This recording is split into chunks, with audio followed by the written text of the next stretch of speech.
Muy buenas noches, qué hermosa y grande es nuestra patria. De esta manera queremos empezar rindiéndole un homenaje a nuestro país, Bolivia. Damos la bienvenida a la audiencia que nos observa por medio de Facebook Live, por medio de nuestras redes sociales. También nos dirigimos a nuestras autoridades universitarias, al señor decano, doctor Fernando Dávalos Crespo, a nuestro señor rector, doctor Javier Peñaranda Méndez, y por supuesto a nuestro querido expositor y coordinador del Museo Iconográfico de la Facultad de Medicina, el doctor Álvaro Janco. Bienvenido, doctor. ¿Zulema? Muy buenas noches, qué grandioso es nuestro país. De esta manera damos inicio a la 14ª larga noche de museos virtual, donde nuestra Facultad de Medicina de la Universidad Mayor de San Andrés está participando. Gracias por su apoyo a nuestras autoridades universitarias y nuestro equipo de organizadores, por supuesto. Ahora sí.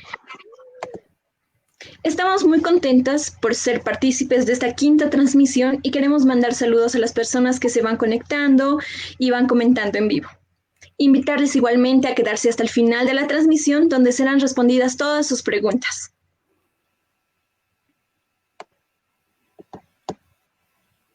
¿Zulema?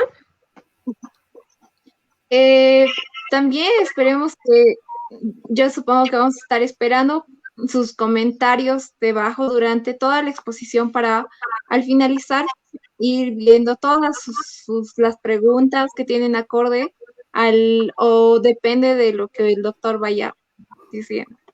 Ya. Sin más espera, vamos a dar el paso a las palabras del doctor Álvaro Janco.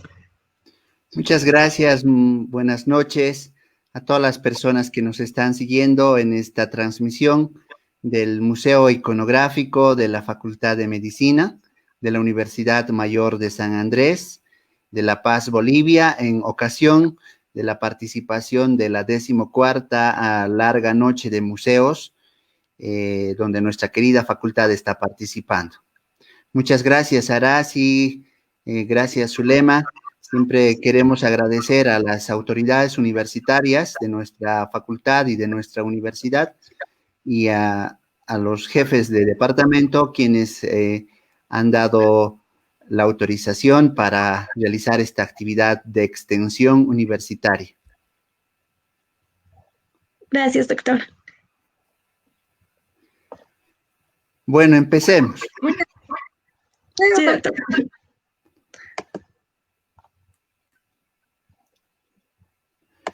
En esta oportunidad quiero hacer una rememoranza, una semblanza histórica de la gripe española, considerando siempre el actual momento que estamos viviendo, la coyuntura actual, y al mismo tiempo enfocada fundamentalmente al proceso histórico, porque uno tiene que estar convencido que la historia en muchas facetas de la vida a veces se vuelve a repetir.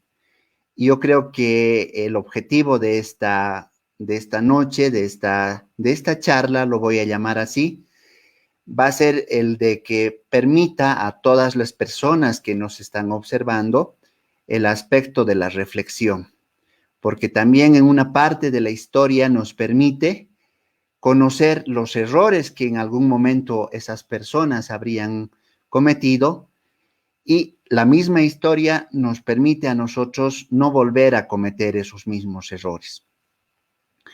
Es así que me voy a referir a la gripe española. La gripe española afectó a la humanidad entre los años de 1918 a 1919. El pasado año, en el 2019, se han conmemorado 100 años de esta pandemia. Importante subrayar estos datos. 1918 hasta 1919, la gripe española ha tenido o abarcado ese margen de tiempo. En octubre de 1918, el mundo seguía inmerso en la Primera Guerra Mundial. Aunque las hostilidades estaban a punto de llegar a su fin, todavía se mantenía incierta y la censura, especialmente a todas las noticias en prensa. Es de ahí donde un país neutral, fuera del conflicto como fue España, fue el responsable de informar por primera vez a todo el mundo sobre la afección de esta enfermedad que estaba afectando a todas las naciones y estaba produciendo muertes. Entonces, por esta razón, dicha pandemia pasó a la historia y actualmente lo conocemos con ese nombre de la gripe española. La pandemia de la gripe española, como he mencionado, ha surgido en 1918. Esta gripe española fue causada fundamentalmente por un brote del virus influenza A del subtipo H1N1. A diferencia de otras epidemias de gripe que afectaban principalmente a niños y ancianos, la gripe española afectó, o sus víctimas principales fueron jóvenes y adultos jóvenes saludables. También la gripe española en 1918 afectó a las mascotas, a los perros y a los gatos. A esta fiebre española se la considera como una de las pandemias más devastadoras de la historia humana, ya que en un solo año mató entre 20,000 a 40,000 millones de personas en todo el mundo. Esta cifra de muertos, ya rememorando la historia, incluía una alta mortalidad infantil y actualmente se considera como uno de los ejemplos de la crisis sanitaria de mortalidad. La gripe española fue reportada por primera vez en el 4 de marzo de 1918 en Kansas. Están ustedes observando un mapa en la cual se describe o se está proyectando al estado de Kansas. Aunque ya en el otoño de 1918 se había producido una primera oleada, porque la gripe española ha tenido 3 oleadas. Eso quiere decir que ha tenido 3 apariciones y estas apariciones han sido muy devastadoras.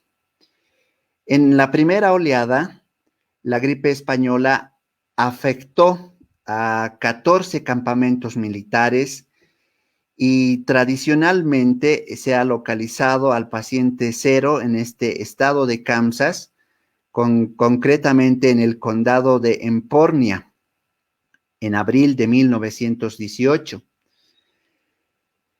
Y en algún momento este virus ha sido exportado porque, como dije al introducir esta charla, coincidió con la Primera Guerra Mundial.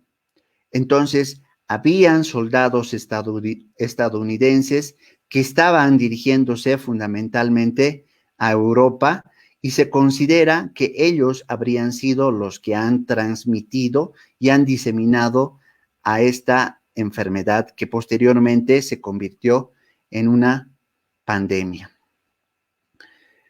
En esta gráfica estamos observando, mientras la humanidad estaba celebrando el 11 de noviembre de 1918 el final de la Primera Guerra Mundial, paralelamente en el mundo estaban muriendo millones de personas afectadas por la gripe española. Es por eso que la prensa internacional estaba centrando su atención fundamentalmente a esta hostilidad en esta Primera Guerra Mundial. Y voy a volver a reiterar, España fue el país que comunicó como país neutral a todo el mundo de que también paralelamente estaban muriendo centenares de personas afectadas por una gripe. Por eso su nombre de gripe española. En esta diapositiva ustedes están observando el titular del diario El Sol, donde dice: en Madrid ya hay más de 80,000 atacados por la gripe española, ¿no? Entonces, la gripe española ha recibido una atención de la prensa española, ya que España no se había involucrado directamente en la Primera Guerra Mundial y por lo tanto esa información no se llegó a censurar, aunque el origen de esta enfermedad, de esta pandemia, en toda la literatura se menciona que fue en el estado de Kansas, en Estados Unidos. Como fue en el estado de Kansas, donde estuvo el primer enfermo, el primer paciente, lo que actualmente también conocemos como el paciente cero, paradójicamente fue identificado como esta persona que ustedes están observando en sus imágenes, el cocinero Gilbert Mitchell.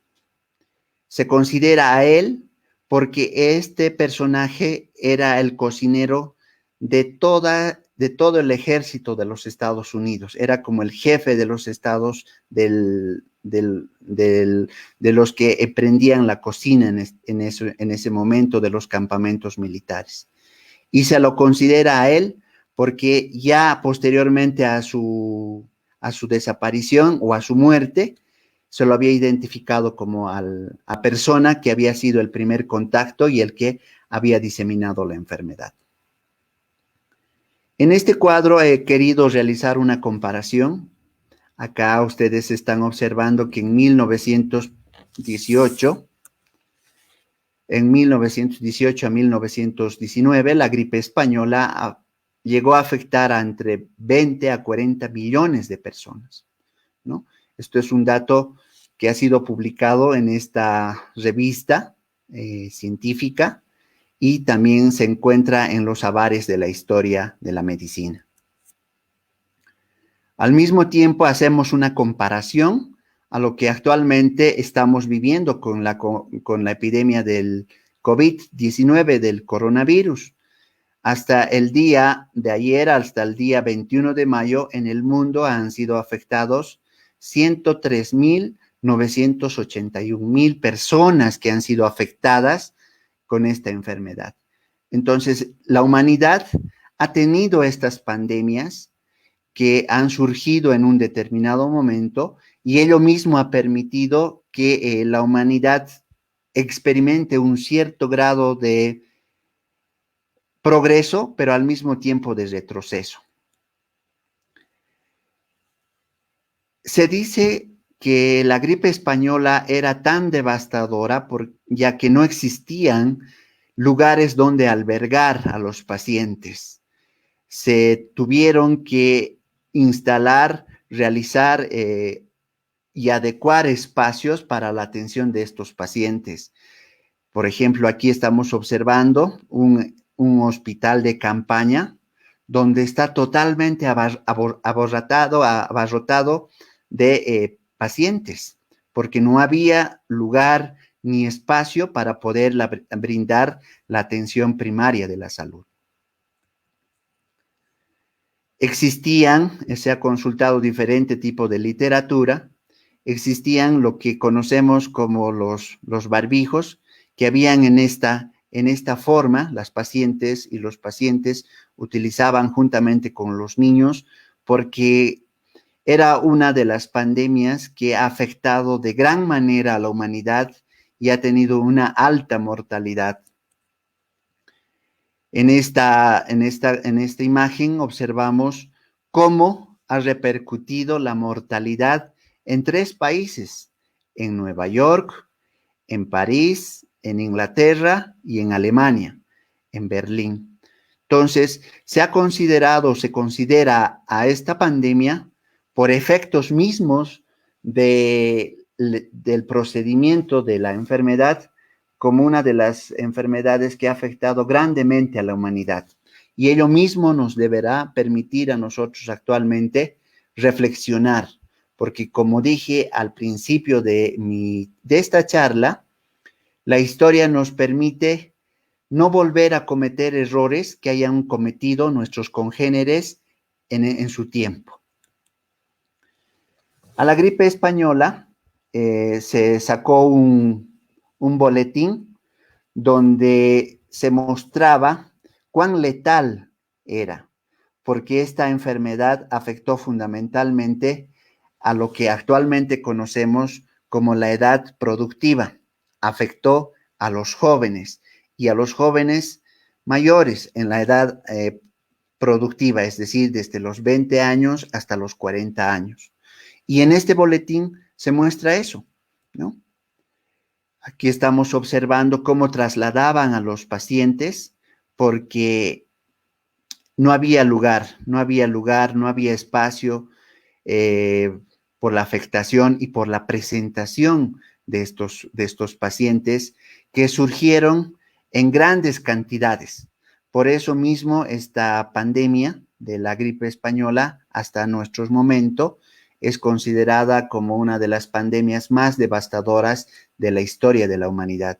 Y seguramente nosotros, en este momento que estamos viviendo esta pandemia del COVID-19, del coronavirus, también pasaremos a la historia, ya de aquí a 50 años o a 100 años nos estarán recordando como esta generación que ha vivido la pandemia del COVID-19. Aquí en este boletín se describe los síntomas de esta enfermedad, fundamentalmente caracterizada por una rinorrea o las características mismas de una gripe, pero que tenía una particularidad que se acompañaba de una fiebre que superaba los 39 grados centígrados y la conocían esta fiebre como la fiebre de los 3 días. Se menciona que esta fiebre llegaba a durar 3 días y después de esos 3 días existía un malestar general que ya empezaba a aparecer los primeros signos de afectación pulmonar y era la principal causa de mortalidad de los pacientes. En esta gráfica se observa a la afectación de los soldados estadounidenses, ya que por el hecho mismo de ser soldado estadounidense, ya era considerado como una persona que iba a morir, porque el origen que había establecido en Kansas, en Estados Unidos, lo catalogaba a ese soldado para que pueda morir. Entonces, este es un dibujo que un soldado lo ha realizado en Berlín, y al mismo tiempo trata de reflejar que no había lugar, no había espacio para ir a depositar a los cadáveres que como consecuencia de esta enfermedad existían. Luego vamos a empezar a hablar de cómo se ha expandido o cómo ha sido la expansión de esta epidemia. Aquí estamos observando una figura donde se muestra el auditorio municipal de Oklahoma, que ha sido convertido en un improvisado hospital. Entonces, si nosotros hacemos una analogía, una comparación a lo que está pasando y lo que describen muchas veces las noticias internacionales, donde dicen que no hay espacios para poder albergar, para poder atender a los pacientes, en esa época, en 1819, 1818, cuando estaba afectando la gripe española, tampoco no había lugares donde se podía atender. Entonces, el embarque, la apertura de esta enfermedad ha sido totalmente devastadora, lo cual ha afectado grandemente a Estados Unidos y al resto del mundo. Acá estamos observando un afiche de la Virgen de Salus Populis Romani en Italia, donde el Papa Liberio, en el monte Isquino de Roma, estableció a esta Virgen y lo asociaron con la aparición de esta Virgen como protectora de Italia para que esta gripe, la gripe española, no llegue a afectar a sus pobladores. Entonces, actualmente esta Virgen se encuentra en la Basílica de Santa Clara Mayor como resto de esta patrona de la protección a Italia y al norte de toda Europa de la gripe española. Y actualmente es también venerada para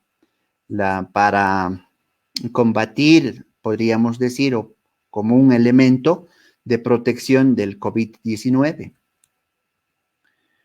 La historia también relata que el rey Alfonso XIII de España había contraído esta gripe española y como consecuencia de ello llegó a sacar un edicto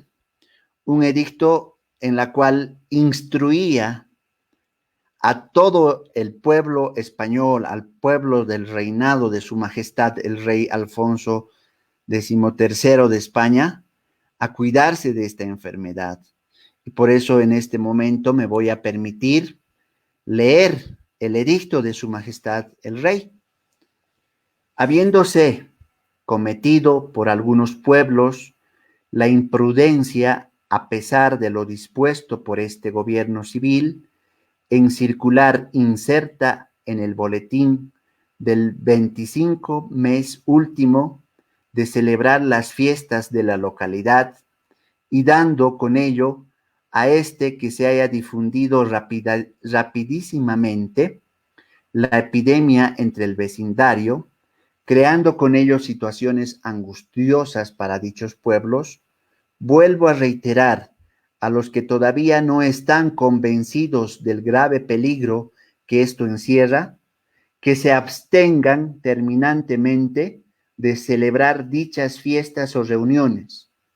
Por lo tanto, estoy resuelto a castigar duramente, como ya se ha hecho en algún caso, a los incumplidores de esta disposición. Asimismo, recuerdo que la infección se propaga por las gotitas de saliva que despide el que habla, tose, etc.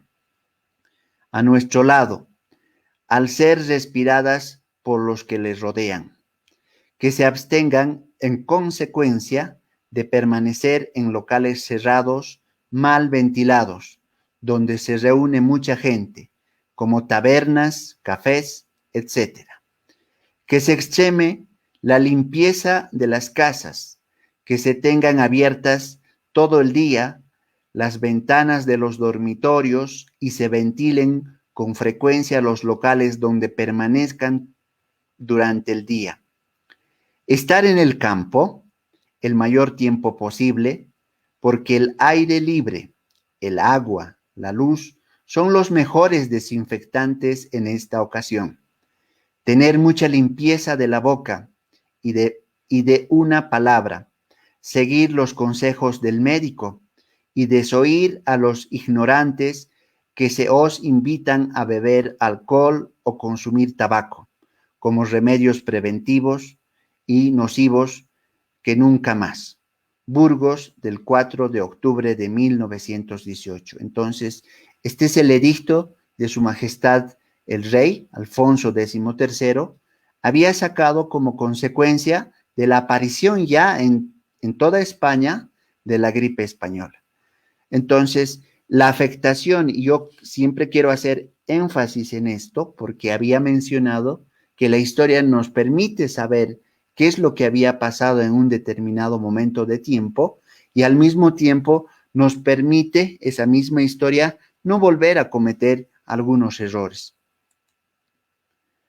Me voy a referir ahora a la afectación de la gripe española en Bolivia, porque en esa época, en 1918 a 1919, también llegó la gripe española a Bolivia. Entonces, de acuerdo a los datos investigados, se obtienen que la gripe española mató a unos 100,000 bolivianos en nuestro país. Entre 1919 a 1920 murieron contagiadas unas 100,000 personas en Bolivia, que para entonces teníamos una población de 1,5 millones de habitantes. Paradójicamente, el diario paceño El Tiempo titulaba así: "Los estragos de la gripe en La Paz", y añadía: "El número de fallecidos ayer alcanza a 17. Un barrio muy amenazado es el de Miraflores, donde se dice que hay muchos enfermos indígenas. Hay epidemias en Obrajes". El 20 de junio de ese año, la portada del diario de la mañana decía: "Las epidemias empiezan a hacer estragos en la población infantil". Y he logrado conseguir este titular graficado en esta imagen que ustedes están observando del diario de la mañana. Dice: "Diario de la mañana, La Paz, Bolivia, viernes 20 de junio de 1919. Las epidemias empiezan a hacer estragos en la población infantil. Ayer fueron inhumados los cadáveres. La oficina de vacunaciones afectó e investigó algunas casas que en su mansión municipal de hoy se leerá el informe acerca de los precios vigentes en las boticas", ¿no?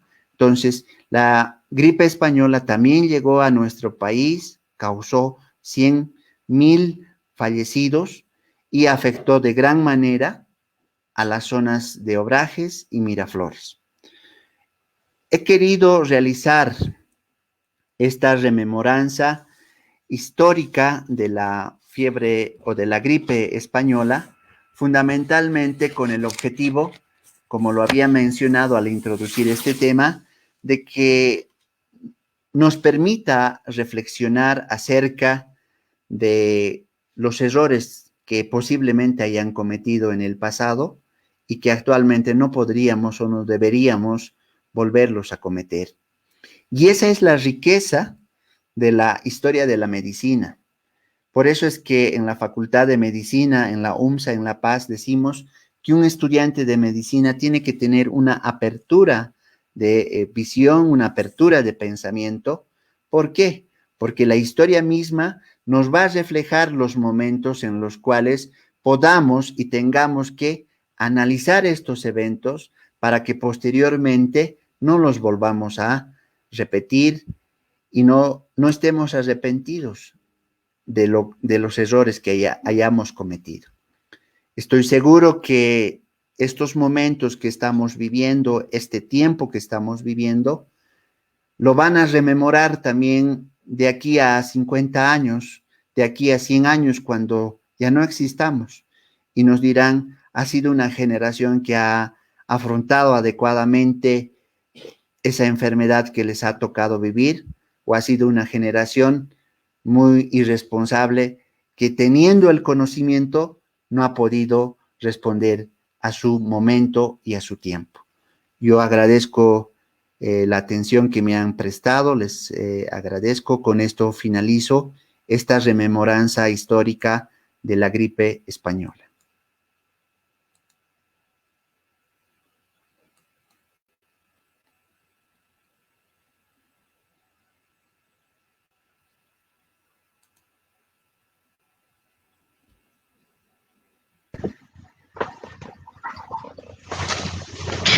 Bueno, doctor, vamos a esperar a que lleguen tal vez las preguntitas para que podamos responder, para que la podamos leer y usted la pueda responder. Lo que sí es que han habido muchas personas que se han ido conectando y nos han ido saludando. Tal vez podemos leer hasta el momento que lleguen los mensajes, algunos de los mensajitos que nos dirigen tal vez hacia su persona también. Dice Clavelín Erika: muy buenas noches, doctor Álvaro Janco. Muchas gracias por su iniciativa de impartir temáticas referentes a la coyuntura actual, además de hacer referencia a la historia de las pandemias, que para nuestro estudio es muy importante. Zulema, ¿te llegan a ti algunas preguntas? No, aún no me han llegado ni una. No, aún no tengo de mi momento. No sé si puedes continuar. Ya no me llega.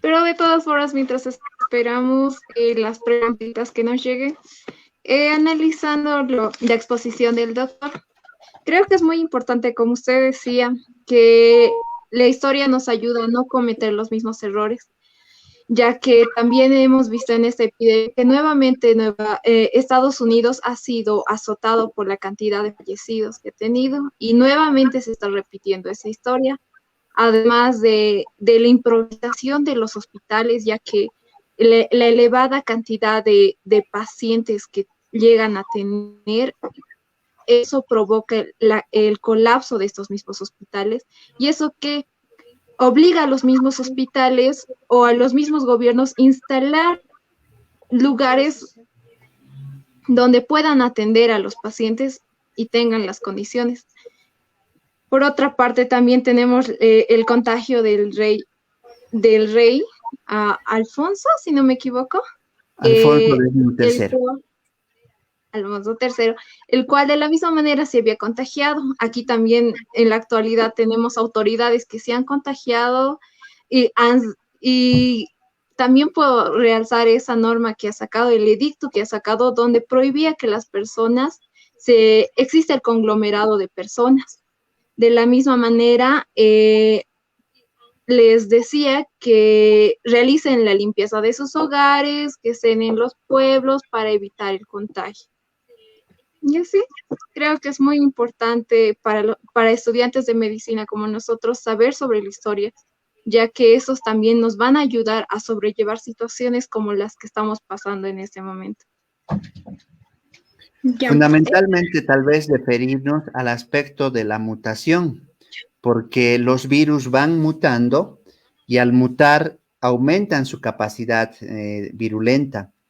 Es por eso que actualmente no se puede con mucha facilidad encontrar una vacuna, porque el virus va cambiando de información genética, va mutando y al mutar se hace más viral. Entonces, esta gripe, la gripe española, ya después, posterior a los cuadros de su aparición, investigándolo, se menciona que ese virus mutó varias veces y al mutar se hacía más letal. Por eso es que afectó a gran población del mundo y actualmente se la conoce como una de las pandemias que azotaron grandemente a la humanidad. Doctor, ya nos están llegando las preguntitas, ahora sí podemos proceder a leerlas. Dice, la gripe española también se conoce con otro nombre de parte de Jessica Blanco. En la literatura de la historia de la medicina se la conoce como la fiebre española también. ¿Por qué? Porque tenía una fiebre que duraba 3 días y esta fiebre era por encima de los 39 grados centígrados.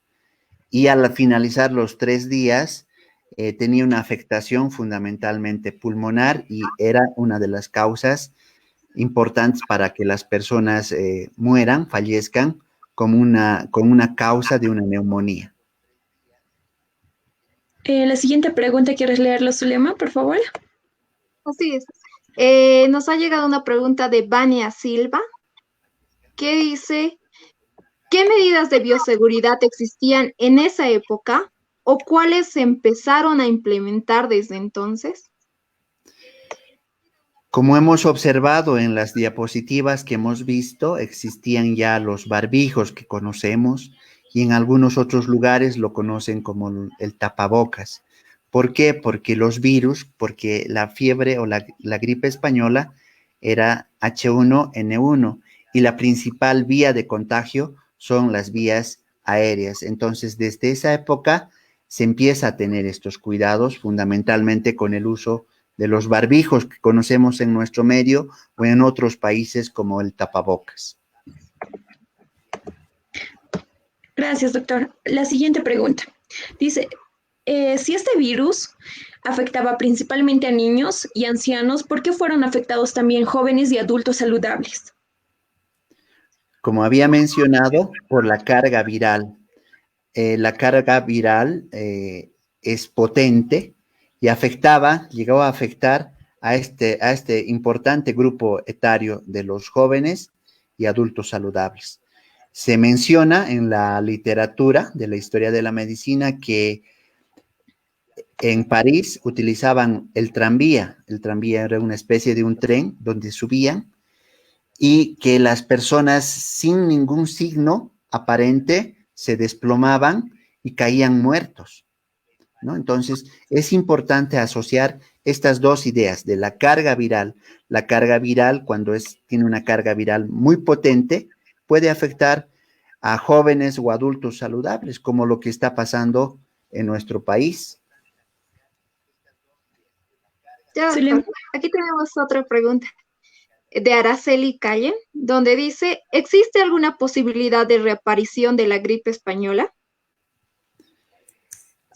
Hasta el año 2000, con la aparición de la gripe H1N1, se consideraba que era la cepa que había quedado como resto de la gripe española.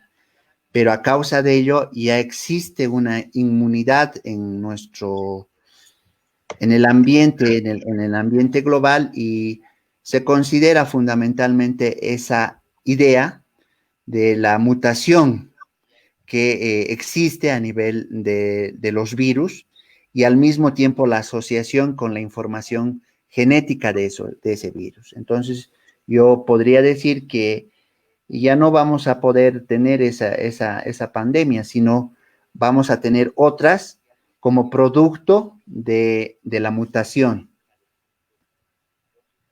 Doctor, Ya, tenemos otra pregunta de Iris Patricia Cáceres. Dice, ¿los pacientes se contagiaron del virus, morían a causa de este o por alguna otra enfermedad?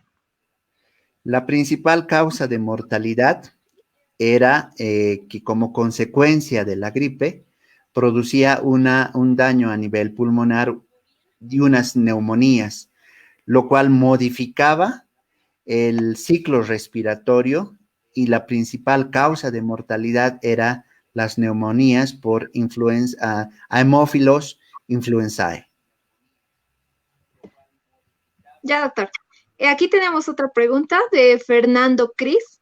Dice, doctor Álvaro, ¿cuál es la diferencia entre la pandemia que pasó NH1 con el COVID-19? Saludos. La principal diferencia ha sido la afectación que ha tenido a la humanidad, porque el comportamiento casi es el mismo, ¿no? El comportamiento, el origen es un virus. Entonces, la gripe española ha afectado a nivel mundial ha tenido, perdón, una mortalidad entre 20 a 40 millones de personas.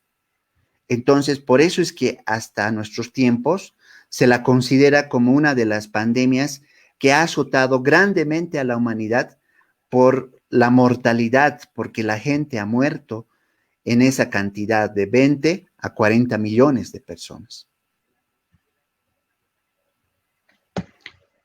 Gracias, doctor. A ver, tenemos unas preguntitas que nos van llegando. Vamos a tratar de responder todas y muchas también se parecen. Entonces, aquí dice, buenas noches, doctor. Entonces, ¿qué tratamiento se aplicaba para tratar la gripe y existe alguna prueba para detectarla? De Adriana Cardoso, Sevilla. Fundamentalmente eran la signo-sintomatología que en esa época tenía y las complicaciones que tenían. La literatura misma refiere que se utilizó la transfusión de plasma creando una inmunidad en las personas. Y se tenían medidas de sostén en ese momento para aplacar los primeros síntomas, que fundamentalmente era la fiebre, que posteriormente se iban complicando con cuadros de neumonía. Por eso es que existe cierta semejanza entre la fiebre española y el COVID-19, el coronavirus. Es el mismo causante del origen, el virus, tiene la misma sintomatología. Y en esa época tenía la misma signo-sintomatología, tenía la misma causa del origen y la afectación era parecida. Muchas gracias, doctor. Aquí tenemos otra de Israel Nina Canaviri. Dice, buenas noches. ¿El virus del COVID-19 está teniendo una mutación? Si así fuera, ¿en qué medida podría darse este caso? La mayor parte de los virus sufren mutaciones. Por eso es que, por ejemplo, existe la vacuna estacional para la gripe, ¿verdad? Entonces, esta vacuna tiene que ser inicialmente sometido a procesos de estudio epidemiológico para determinar qué cepa de virus está circulando en un determinado territorio y para fabricar una vacuna específica para ese tipo, para esa carga viral, ¿no? Entonces, lo que actualmente estamos viviendo, donde dice si está mutando, seguramente que sí. ¿Por qué? Porque no existe un tratamiento que sea específico para el COVID-19, sino todo está en proceso de investigación y en un determinado momento se llegará a determinar esta mutación para llegar a conseguir una vacuna para que pueda aplacar a este virus del COVID-19. Gracias, doctor. Dice, ¿cómo dieron con el paciente cero de la gripe española de Iris Patricia Cáceres? En 1919 estaba concluyendo la Primera Guerra Mundial.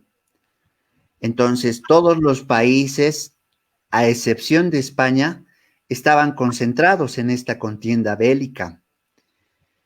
Había mencionado que España, como país neutral, había dado a conocer la fiebre o la gripe española, ¿no? Como país neutral. Entonces, se identificó al paciente cero que era un cocinero, porque de acuerdo al recorrido o al estudio epidemiológico, había presentado esta sintomatología, este cocinero, y se determinó que este había sido el causante o al que había infectado a la gran parte de las tropas militares estadounidenses. Entonces, este cocinero era el que ha transmitido y se lo ha entrado a los anales de la historia como el primero de manifestar, el de contagiar esta enfermedad. Ya, doctor, aquí tenemos otra pregunta de Ever Mamani Flores. Buenas noches, doctor. ¿Hay una cifra exacta de cuántos muertos hubo durante la pandemia de la gripe española? Y habíamos mencionado entre 20 a 40 millones de personas. Ahora sí. Ya, yo creo que vamos a ir ahí acabando con las preguntitas. Dice Anaí Marcia Mamani, dice, buenas noches, doctor. ¿Cuáles eran los mecanismos de bioseguridad en ese entonces para los médicos? Fundamentalmente el barbijo. Entonces hemos visto imágenes en las cuales se está proyectando al personal médico que fundamentalmente están utilizando barbijo, están protegiéndose del ingreso de los virus a través de las vías respiratorias y la utilización de guantes, ¿no? Ya en la peste, por ejemplo, se muestran las imágenes de una especie de una mascarita como de un loro, pero fue eso en la peste negra. Ya, Zulema, yo creo que vamos con la última pregunta. Ya dame un segundo, voy a revisarlo. No sé si puedes darlo tú, ahora sí, a mí no me llega aún. Ya, aquí tenemos, a ver, dice, buenas noches, doctor Álvaro, una consulta. ¿Por qué se le denominaba la gripe española como microbio del soldado de Nápoles? De Valeri Kelly.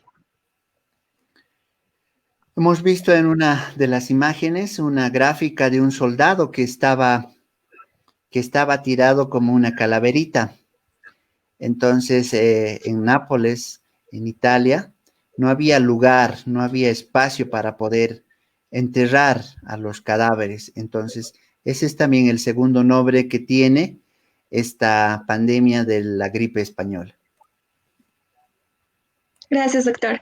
Entonces, vamos a ir despidiéndonos, agradeciéndonos a todas las personas que nos han seguido hasta el final de la transmisión.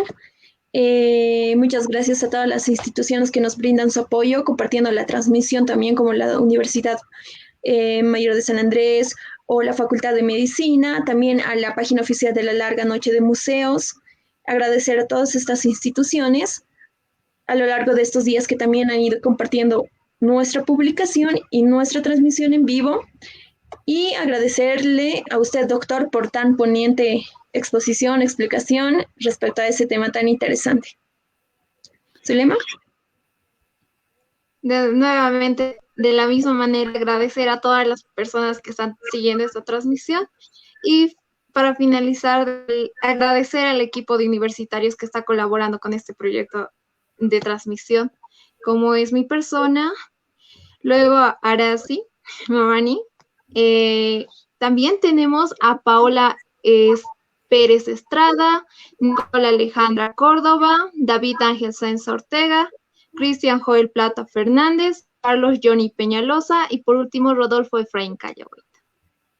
Que gracias a este grupo de estudiantes, el grupo de unicornios, estamos llevando a cabo, más juntamente con el doctor Álvaro Janco, estamos llevando a cabo todas estas exposiciones durante esta semana. Muchas gracias. Yo quiero ya para concluir, como habrán visto, todas las personas que nos han estado siguiendo, ha sido una de las pandemias con similitud, que tiene las mismas características que actualmente estamos viviendo. Y de acuerdo a ese decreto del rey Alfonso XIII, en ese decreto se muestra la semejanza inicialmente de la irresponsabilidad de los seres humanos. Por eso es que yo decía que la historia nos permite ver, nos permite estudiar en un determinado momento si las personas han cometido errores. Y la historia también nos permite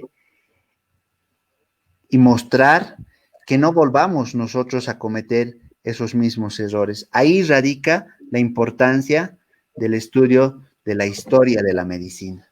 Yo les agradezco mucho, Arazi, Zulema, por la transmisión de hoy día. Gracias, doctor. Ya, doctor, muchas gracias.